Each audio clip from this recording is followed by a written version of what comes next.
À cette nouvelle édition sur B1 au sommaire, les présélectionnés du championnat d'Afrique des Nations Rwanda 2016 sont désormais connus. La cohésion s'éveut comme argument du choix du sélectionneur national. Jean-Florent Ibenge rendra 23 joueurs pour la campagne rwandaise.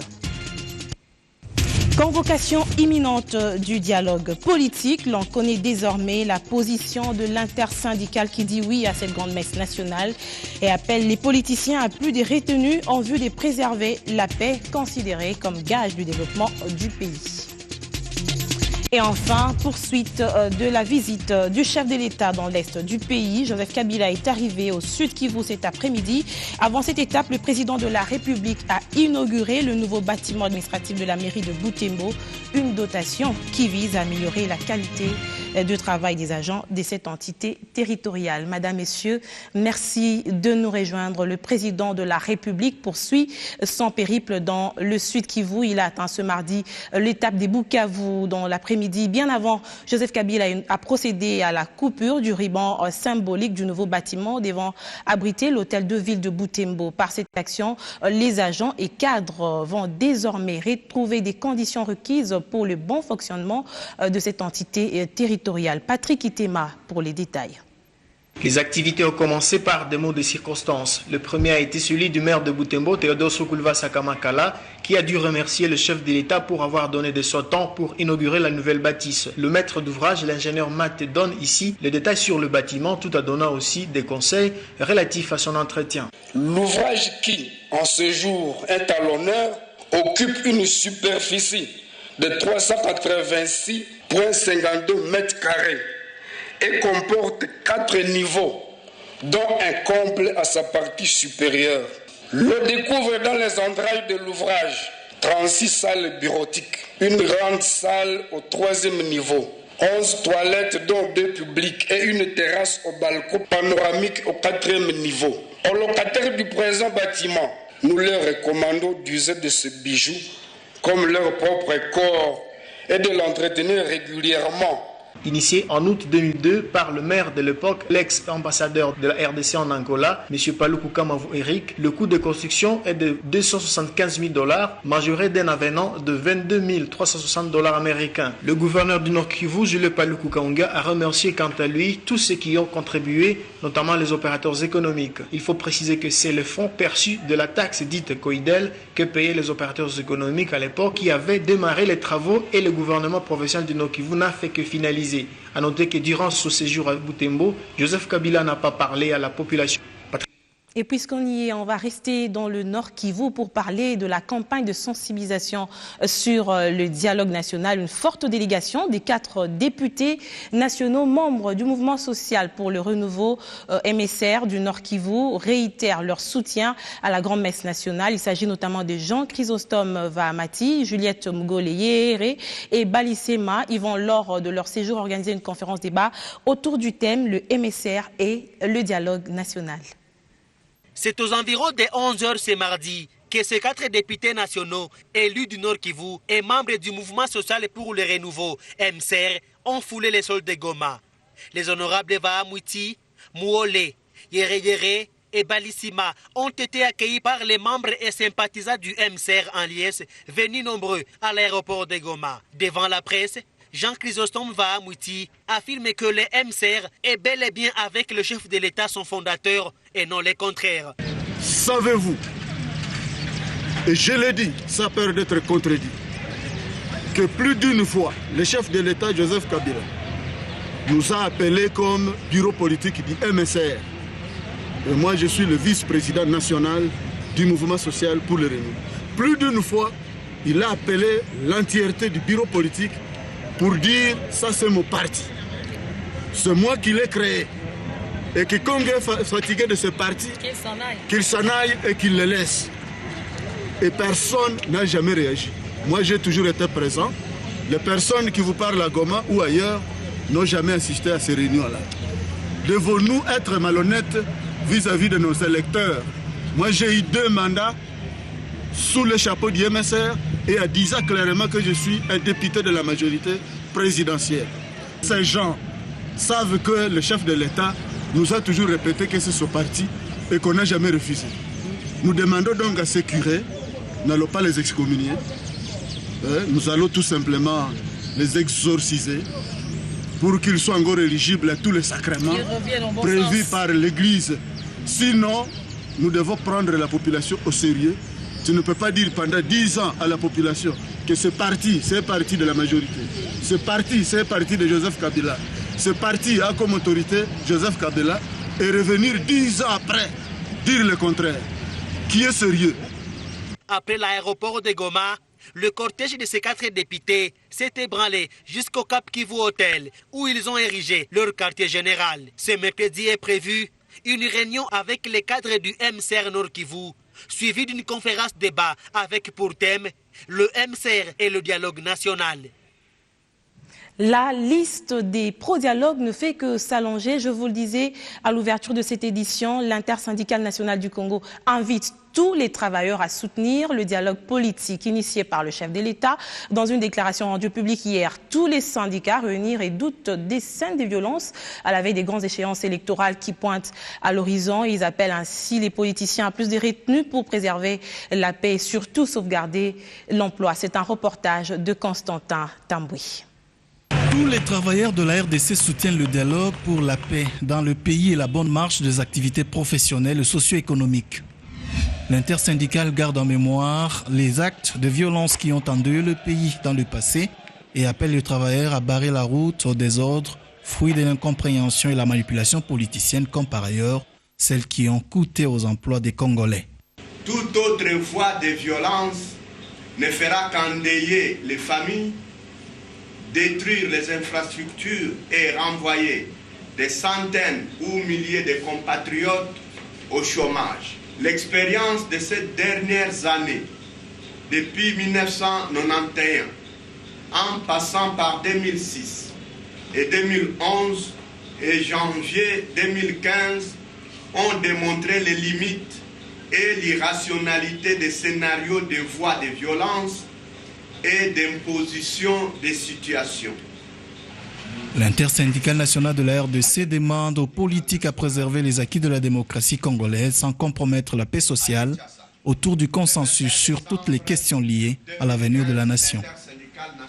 Pendant ce temps, le Saint-Siège est pour un avancement harmonieux et pacifique du processus électoral. C'est le représentant du pape François en RDC qui l'a déclaré au sortir de l'audience lui accordée par le président de l'Assemblée nationale, Aubin Minakou. Plusieurs points étaient à l'ordre du jour, notamment le processus électoral et le dialogue politique.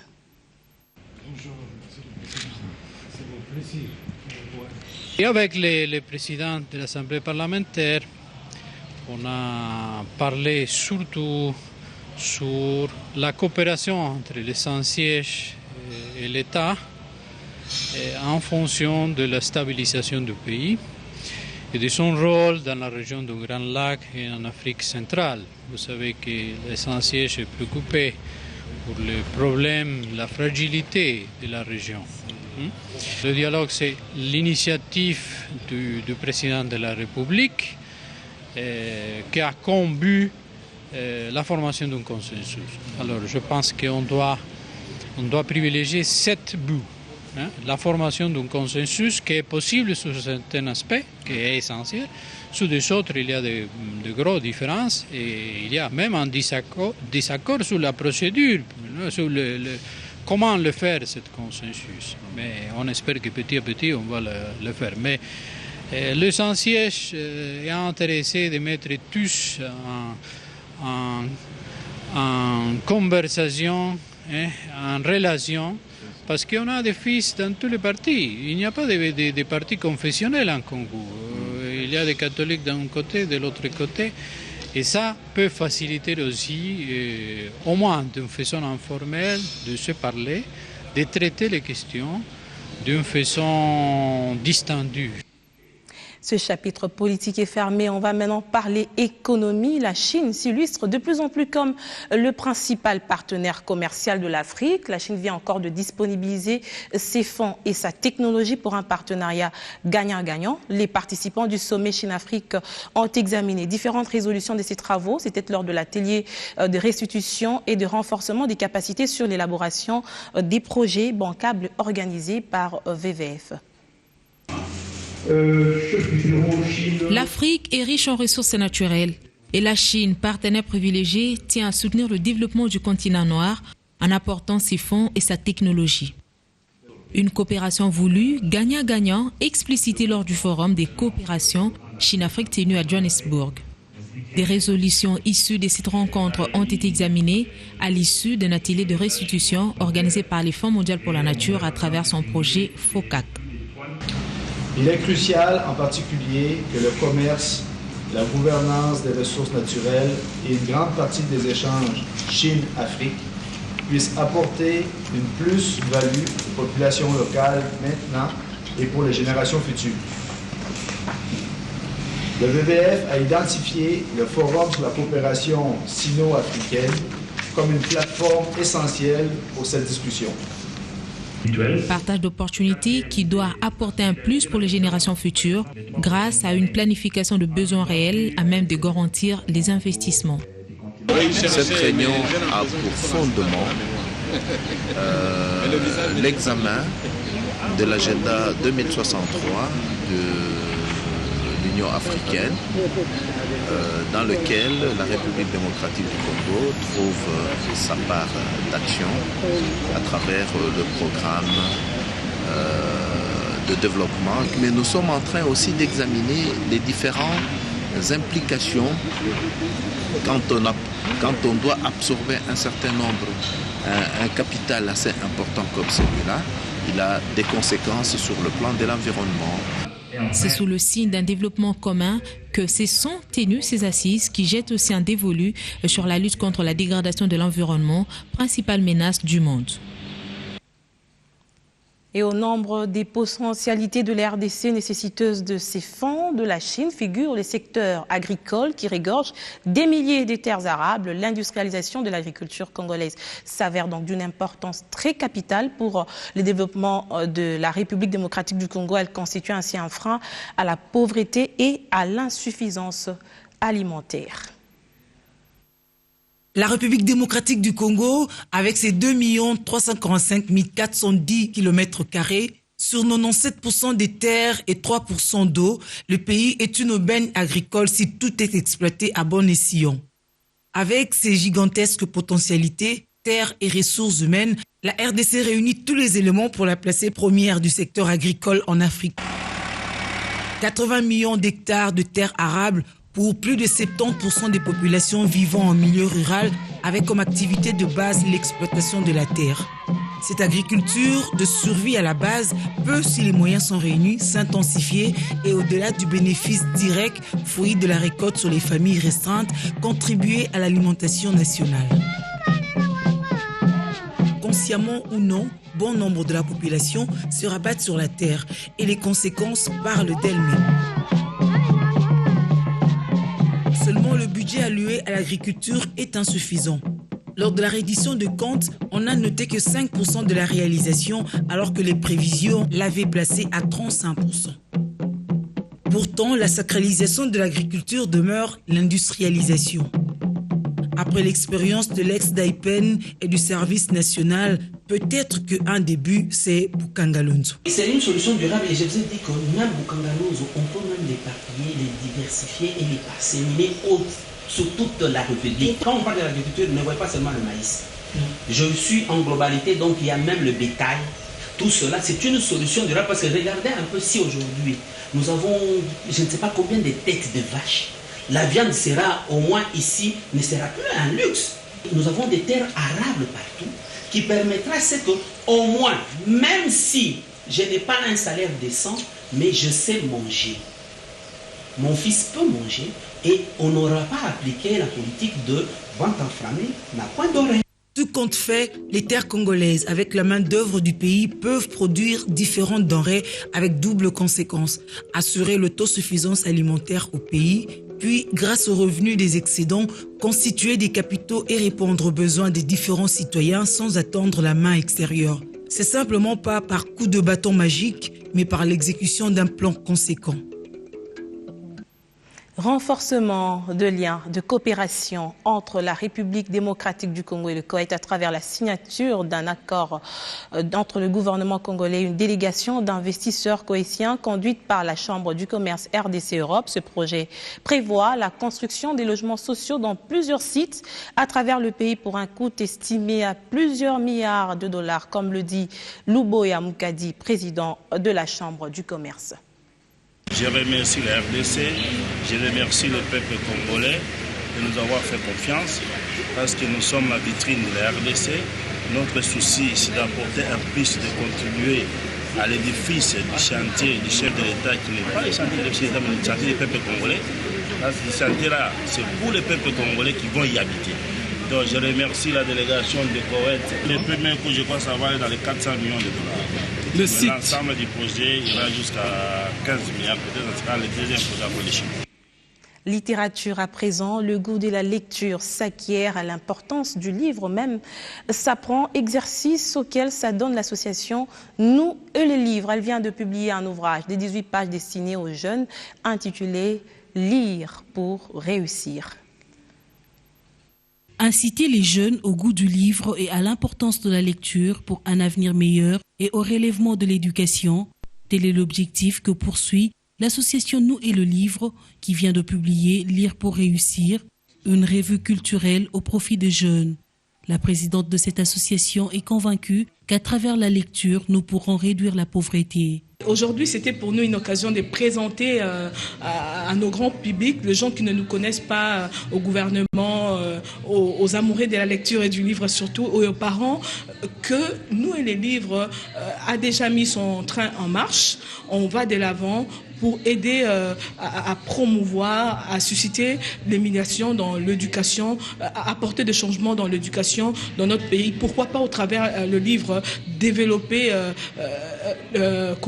développer le secteur économique parce que la Banque mondiale nous dit la lecture réduit la pauvreté.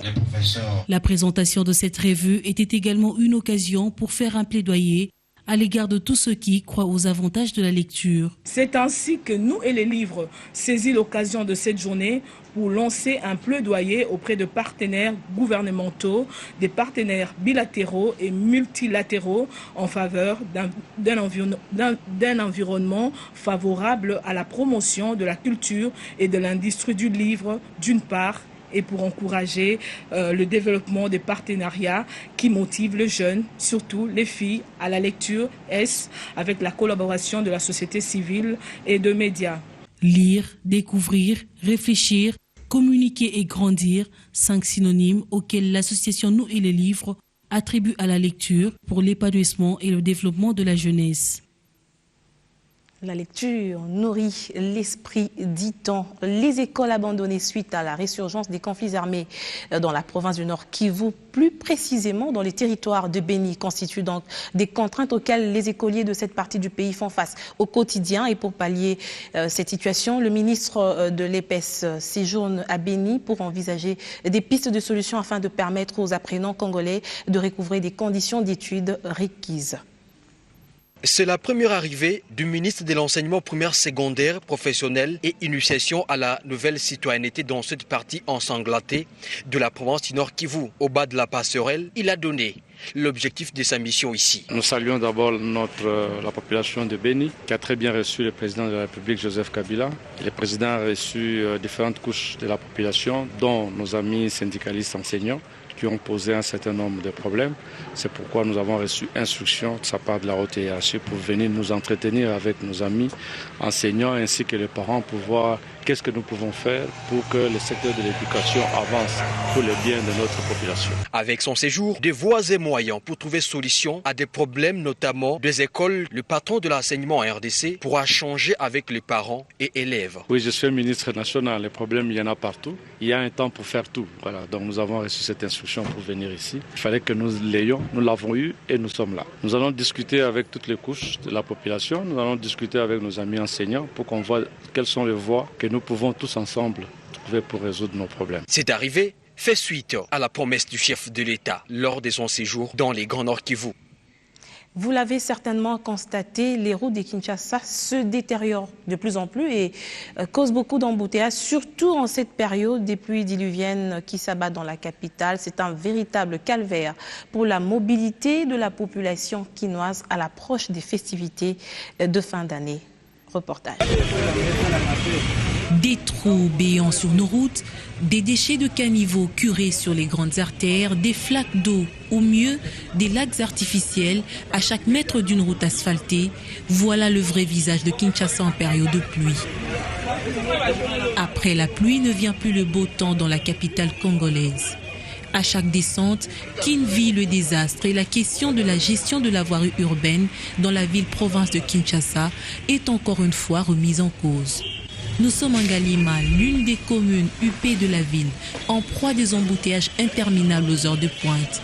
Sur Ngouma, tout comme sur la route Matadi, 2 axes où les véhicules se comptent par milliers pour déboucher au centre-ville. Bien que pour les cas de Mbinza Météo, l'état défectueux des tuyaux de la régie des eaux serait la principale cause de ce nid d'épaule, de manière générale, le manque d'entretien sur ce tronçon routier est à la base de son délabrement. Régie des eaux, comment mais toujours ceux qui ces eaux usées de la régie des eaux et des pluies qui se battent sont à la base de ces lacs artificiels. Ces eaux stagnantes qui manquent de canalisation détériorent ainsi la route.